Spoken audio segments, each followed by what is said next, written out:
포착. 오늘도 쿠키뉴스의 심유철 기자와 함께합니다. 심유철 기자 나와 있습니다. 안녕하십니까? 네, 안녕하십니까? 쿠키뉴스 심유철 기자입니다. 네, 반갑습니다. 오늘 제시해 주실 키워드는 무엇인가요?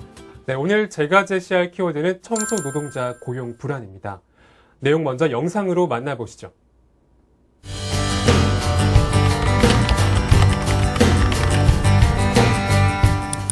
아름다울 미, 될 화, 아름답게 꾸민다는 뜻을 가지고 있습니다. 하지만 청결과 아름다움을 담당하는 청소 미화원들은 그 자리마저도 있는 의자를 다 빼버립니다. 간접 고용, 임금 체불, 성추행 등 온갖 고초를 겪고 있는데요. 지난해 국회 본회의에서 청소 용역 노동자 직접 고용 예산을 의결했고 국회 비정규직 청소 노동자 203명은 올해부터 국회 사무처에 정규직으로 직접 고용됩니다. 과연 그에 대한 나비 효과를 기대해 볼 수 있을지 관련 내용 기획 취재팀에서 취재했습니다. 네, 영상 잘 봤습니다. 이 청소 용역 노동자들의 열악한 처우는 여러 가지 사회적 문제로 이슈가 됐었죠. 또 현재 진행형이기도 하고요. 지금 봤던 것처럼 고된 업무를 하면서도 휴게실도 없고 화장실 옆에서 쭈그려 앉아서 식사를 한다든지 또 임금이 매우 낮다는 게 알려지면서 많이 논란이 됐는데요. 아무리 그래도 지금까지는 고용 방식에서 달라진 점이 없었습니다. 하지만 이번에 국회 청소 노동자들을 직접 고용하기로 하면서 앞으로 달라지지 않을까 기대를 하는 건데요. 우선 심유철 기자, 이렇게 상황이 열악한 건가요? 네, 서울 노원구의 한 대학에 가보면요. 건물 꼭대기에 있는 물탱크실에서 식사를 하는 청소 노동자들을 만날 수가 있습니다. 네. 청소 노동자들을 위한 제대로 된 휴게실이 없어서 휴식과 식사 모두 물탱크실에서 해결하고 있는 거였는데요. 난방도 들어오지 않고 냄새도 나는 곳이지만 그들이 마음 편히 쉴 곳은 그곳뿐이었습니다. 물탱크실에서 식사를 한다니 참 마음이 안 좋은데 이게 특히나 일이 체력적으로 힘들기 때문에 잠시 쉬더라도 좀 푹 쉴 수 있는 곳이 필요할 것 같거든요. 이 휴게실에 대한 정해진 기준이 따로 없는 겁니까? 아니요, 있습니다. 서울시 청소 근로환경 시설 가이드라인이 있긴 한데요. 예. 그 가이드라인에 따르면 휴게 공간은 1인당 5제곱미터 내외의 공간을 보유해야 합니다. 또 냉난방기와 생활 가전제품, 수납가구, 침구류 등 4대 필수 비품 또한 구비되어 있어야 하는데 실제로는 그 가이드라인을 그대로 지키는 곳은 많지 않습니다. 왜 가이드라인이 있는데 지키지 않는 겁니까? 네, 쉽게 말해서 지킬 필요가 없기 때문입니다. 그에 따른 법적 효력이 없기 때문인데요. 어떤 제약도 없기 때문에 청소 노동자들의 휴게 공간은 열악할 수밖에 없는 거죠. 그러니까 법으로 정해져 있지 않다는 거죠. 예, 산업안전보건법 제29조 제9항을 보면요. 사업을 타인에게 도급하는 자는 근로자의 건강을 보호하기 위해서 수급인이 고용노동부령으로 정하는 위생시설에 관한 기준을 준수할 수 있도록 수급인에게 위생시설을 설치할 수 있는 장소를 제공하거나 자신의 위생시설을 수급인이 근로자가 이용할 수 있도록 하는 등 적절한 협조를 해야 한다고 나와 있습니다. 법에 명시되어 있는 거죠. 네, 그러니까 산업안전보건법에도 명시가 되어 있고 또 가이드라인도 있으니까 정당한 휴게시설을 만들어줘야 할 것 같은데 이게 잘 이루어지지 않고 있는 거군요. 청소 노동자들의 근무 환경 개선이 아주 필수적으로 필요해 보입니다. 네, 그렇습니다. 그런데 그보다 더 큰 문제점이 있습니다. 네. 바로 고용 불안인데요. 실제로 업체의 소속으로 근무하는 청소 노동자들은 한 해가 끝나갈 때마다 불안해합니다. 네. 보통 한 해에 하청업체는 1, 2년마다 직원들과 재계약을 하기 때문인데 재계약을 할 때마다 직원들의 연차는 초기화됩니다. 또 업체가 아예 바뀔 경우에는 새로 들어온 하청업체 측에서 인력을 감축할 수 있는 우려도 있습니다. 네, 이 급여가 오르는 것까지 바라지는 않더라도 이게 정년 보장이 돼야 좀 마음 놓고 일을 할 수 있을 텐데 그게 보장이 안 되고 있는 현실인데요. 일반적으로 근로자들은 자신들의 권리를 주장하고 또 보호해 줄 수 있는 조합을 만들잖아요. 이런 조합은 현재 없는 건가요? 노동조합이 있는 곳도 있습니다. 그런 곳은 그나마 해고 위험은 없습니다. 하지만 노동조합이 없거나 새로 생긴 지 얼마 되지 않은 곳에서는 노동자들의 목소리가 반영되기 힘든 것이 현실입니다. 아직도 처우나 노동 환경이 열악한 곳이 많고요. 네, 그러니까 정리를 해보면 청소 노동자들의 열악한 근무 환경 또 고용 불안 이게 문제라는 건데 어떻게 해결할 수 있는 방법이 없습니까? 직접 고용이 그 해결 방법입니다. 우리 사회에는 청소 업무는 대표적인 비정규, 저임금, 고령자, 또 여성 사회 안정망 사각지대 일자리로 꼽히고 있는데요. 그러니 직접 고용만이 답이라고 생각됩니다. 그러면은 말씀하신 대로 이 청소 노동자들이 하청업체를 거치지 않고 직접 고용되면 어떤 점이 달라지게 되는 겁니까? 직접 고용을 하게 되면 기본급 형태에서 호봉제나 또 변형 직무급 형태로 임금제가 바뀔 수 있는데요. 네. 그렇게 되면 청소 업무도 급여가 오르게 됩니다. 또 소속이 바뀜에 따라 최고 65세까지 정년이 보장되기도 하고요. 네, 그러니까 임금도 오르고 또 매해 재계약이 되지 않을까 봐 불안에 떨지 않아도 된다는 건데요. 그렇다면 직접 고용 어느 정도 이뤄지고 있습니까? 네, 한 대학의 예를 들어보겠습니다. 예. 경희대는 2017년 1월 1일까지 재단 내 자회사를 설립하고 청소 용역 노동자 200여 명을 직접 고용하겠다고 발표했습니다. 당시 재단 관계자는 설립되는 자회사에 재단이 100% 출자해서 노동 문제가 발생할 경우 학교 법인이 직접 책임지겠다고 발표했었는데요. 네. 하지만 학내 반발을 이유로 직접 고용을 위한 자회사 설립을 미뤘습니다. 또 청소 노동자들은 대책 마련을 촉구하며 총장실 점거까지 감행하기도 했고요. 네. 그 후에야 청소 노동자 고용 문제에 관한 협상기구를 구성하기로 합의했죠. 아, 이게 그냥 하겠다고 해서 바로 되는 게 아니군요. 절차도 복잡하고 또 학교 측에서 말을 바꿀 수도 있는 거고요. 이 간접 고용의 문제가 빨리 해결이 되어야 할 것 같은데요. 이게 비단 청소 노동자들의 문제는 아니지 않습니까? 지금 간접 고용에 대한 문제점이 여러 군데에서 드러나고 있죠. 네, 그렇습니다.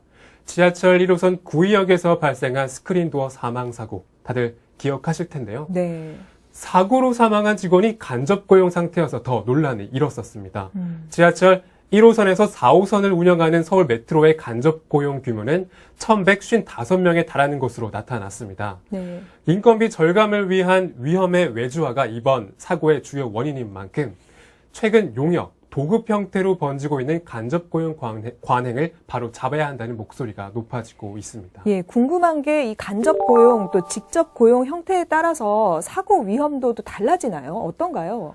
네, 5호선에서 8호선을 운영하는 서울특별시 도시철도공사는 네. 2015년 기준으로 6,714명 직원을 직접 고용하고 있는데요. 서울도시철도공사는 용역, 도급 계약 없이 서울도시철도 그린환경 주식회사와 서울도시철도 엔지니어링 등 두 개의 자회사를 설립해서 각각 1,715명, 416명을 고용 중입니다.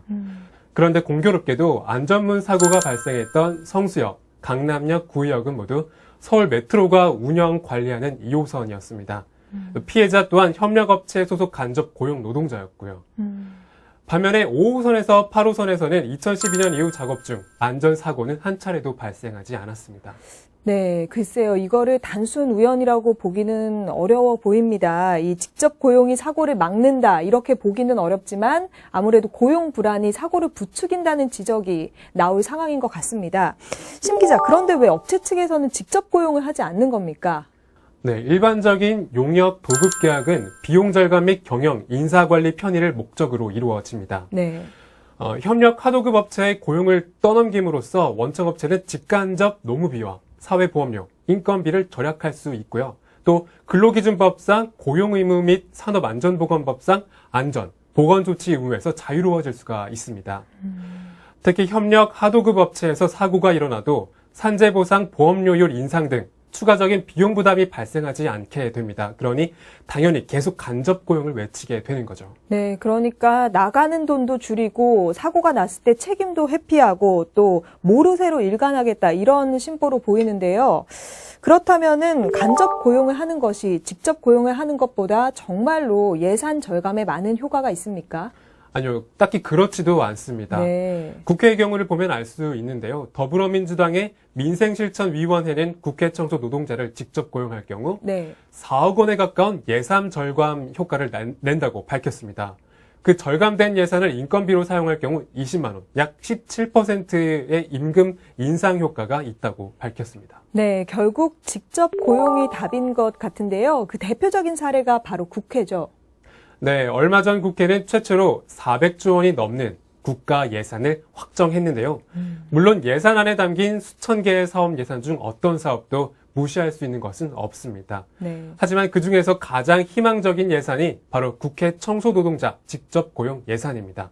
그 예산이 통과되면서 많은 청소노동자들이 희망을 가질 수 있게 됐습니다. 네, 맞습니다. 이 국회 청소 노동자들의 직접 고용은 오랜 수건이었죠. 그렇습니다. 공공부문 비정규직 노동자의 관심사이자 국민들도 지지한 사안이었습니다. 정규직화는 2011년부터 시작됐지만 전혀 진전이 없었습니다. 참다 못한 국회 청소 노동자 204명이 2013년 직접 고용 촉구 공동 성명서를 19대 국회의원 전원에게 보냈고요. 네. 그 후 이 문제를 2014년 최우선 과제로 선정하고 추진해서 이와 같은 결과를 얻어내게 된 것입니다. 네, 그럼 이제부터 많은 부분이 달라지게 될 텐데 구체적으로 어떻게 달라지는지 설명 좀 부탁드릴게요. 예, 국회 청소 노동자들이 직접 고용된다고 해서 국회 공무원이 되는 것은 아닙니다. 일단 기간제로 2년 근무한 뒤 정년인 60세까지 무기계약으로 전환이 되는 건데요. 네. 고용 안정에 대해서 노조가 직접 국회 사무처와 단체 협상에 나설 권리가 보장받게 됐다는 것이 중요한 포인트입니다. 고용 불안에 떨던 청소 노동자들에게 정년 보장만큼 이 좋은 선물이 어디 있겠습니까? 또 중간에 있던 용역 업체가 가져가던 그 중간 이윤이 직접 청소 노동자들에게 갈 것 같은데요. 어떻게 이 임금 인상도 가능한 겁니까? 네, 당장 임금도 조금은 인상이 됩니다. 네. 현재 국회 청소 노동자들은 보통 새벽 6시부터 오후 4시까지 일하고 있는데요. 기본급으로 128만 7,750원을 받고 있습니다. 시급으로는 6,160원이기 때문에 서울시가 3인 가구 기준 최소 생활비로 산출한 서울시 생활임금인 7,145원에 못 미치는 셈입니다. 이번에 기본급의 특별 작업수당이나 감독수당 등을 더한 월평균 보수에서 5% 이상 임금이 오를 것으로 보입니다. 제 생각보다는 많이 오르지는 않네요. 네, 물론 기존 임금에서 5% 올라도 저임금 문제가 해결됐다고 보기는 어렵습니다. 하지만 중요한 건 앞으로 매년 임금, 단체 협상을 직접 한다는 건데요. 직접 임금을 찾아가는 노력은 이제부터 시작이라고 볼 수 있습니다. 네, 임금도 중요하지만 복지와 같은 처우 개선도 중요한데요. 어떻게 잘 이루어질까요? 네, 선택적 복지, 건강검진, 경조금 등 이러한 혜택들이 더 추가로 생깁니다. 다른 국회 기간제 직원들과 동등한 복지 혜택을 받게 되는 건데요. 고용 안정과 임금 인상을 넘어 차별 해소의 문화를 만들어간다고 볼 수 있습니다. 네, 이렇게 들어보니까 국회 청소 노동자들의 직접 고용은 그 직접 고용 이상의 가치를 가진다고 생각이 들어요. 네, 그렇습니다. 비용과 효율이라는 맹신에 따라 사회 곳곳에서 용역, 하청, 파견 등의 이름으로 남용되던 간접 고용 관행에 제동을 걸었기 때문입니다. 상시 지속 업무인데도 주기적으로 계약을 갱신하고 또 하청업체를 바꾸면서 고용 불안을 겪었던 노동자들에게 안심하고 일할 수 있는 권리를 보장하는 길을 공공부문부터 열었다고 볼 수 있습니다. 국회를 시작으로 좀 많은 대학과 기업들도 청소 노동자들을 직접 고용했으면 좋겠다 이런 생각도 들거든요. 네, 대부분 청소 노동자들의 마음을 졸이며 학교와 하청업체 간 계약을 지켜보는 가운데 몇몇 학교의 자회사 설립 또 직접 고용 사례가 노동자들에게 청신호를 주고 있습니다. 이러한 움직임이 향후 대학가, 청소 노동자 처우 개선 등으로 이어질 수 있을 것으로 생각됩니다. 네, 극적이고 또 긍정적인 나비 효과 기대해 봅니다. 이 심 기자, 청소 노동자들의 열악한 환경 개선 또 어떻게 처우를 개선할 수 있을까요? 바뀔 부분은 아직 많습니다. 네. 사실 직접 고용된다고 해서 끝은 아닌데요. 서울 마포구 상암동에 있는 서울산업진흥원 건물에서 일하는 21명의 청소 노동자들은 2013년 직접 고용으로 전환이 됐습니다. 네. 서울시가 비정규직 고용 개선 대책을 내놓으면서 시 본청과 사업소, 투자 출연기관에서 일하는 간접 고용 비정규직을 직접 고용했기 때문입니다. 하지만 이 건물 1층 화장실에서는 1층 로비 담당 청소 노동자들이 휴식을 취하고 있었습니다. 화장실에서요? 아니 왜 화장실에서 직접 고용을 했는데도 휴게실이 마련이 안 된 건가요? 이 청소 노동자들이 화장실과 좁은 창고에서 쉬는 이유는 네. 휴식 공간이 없어서가 아니었습니다. 2년여 전 4층 여성들의 휴게실과 지하 3층에 남장들 휴게실을 따로 만들었습니다. 네. 그러나 그 휴게실에서 쉬는 노동자들은 찾아보기 힘들었습니다. 왜 휴게실이 있는데 사용하지를 않는 거죠? 네, 청소 노동자들의 말에 따르면요. 휴게실은 오전 5시에서 5시 30분, 그때 출근해서 오후 3시에 퇴근할 때까지 아침에 30분 정도 눈을 붙이거나 옷을 갈아입을 때 외에는 거의 쓰지 않는다고 합니다. 표면상의 이유는 근무 시간에 각자 층에 있어야 하고 정해진 쉬는 시간에만 4층에 있을 수 있다는 암묵적 규칙 때문인데요. 그들에게 정해진 쉬는 시간은 오전 8시 45분부터 9시 30분까지, 또 오전 10시 30분부터 11시까지, 점심시간 12시부터 1시까지였습니다. 네, 지금 말씀하신 대로 근무 시간에는 각자 맡은 층에 있다고 하더라도 점심시간 또 쉬는 시간에는 잠깐씩이라도 쉴 수 있지 않나요? 그렇지 못한 이유는 마음이 불편해서였습니다. 네. 정해진 쉬는 시간 외에 휴게실 갔다가 누가 보기라도 하면 눈치를 받게 되고 또 상황실에서 CCTV로 다 찍히고 있는데 여러 명이 몰려다니면 보기 안 좋다는 말도 들었기 때문이었습니다. 네. 또 휴게실 바로 옆이 서울산업진흥원 사무실이기 때문에 혹시라도 소리가 새어나가면 어쩌나 싶어 마음이 편하지 않았다는 겁니다. 네, 정당하게 쉴 곳을 마련해 줘도 이 주변의 시선을 뛰어넘지 못하는 셈이네요. 이 간접 고용의 한계는 넘어섰지만 결국 시선은 넘어서지 못했다, 이렇게 볼 수 있겠는데요. 그동안 워낙 마음을 졸이며 일했던 탓에 이 청소 노동자들도 자신의 권리를 찾지 못하는 것 같습니다. 이제 이런 모습들도 사라져야겠죠. 네, 국회 청소 노동자들은 직접 고용이 되면 월급 인상과 보너스, 그리고 법률이 정한 휴가 등을 기대하고 있다고 하는데요. 그들이 가장 기대하는 건 국회의 정식 직원이 되면 청소 노동자들을 바라보는 시선도 달라질 거라는 기대입니다. 그리고 그들에게 희망을 안겨주기 위해서는 우리의 시선부터 달라져야 합니다.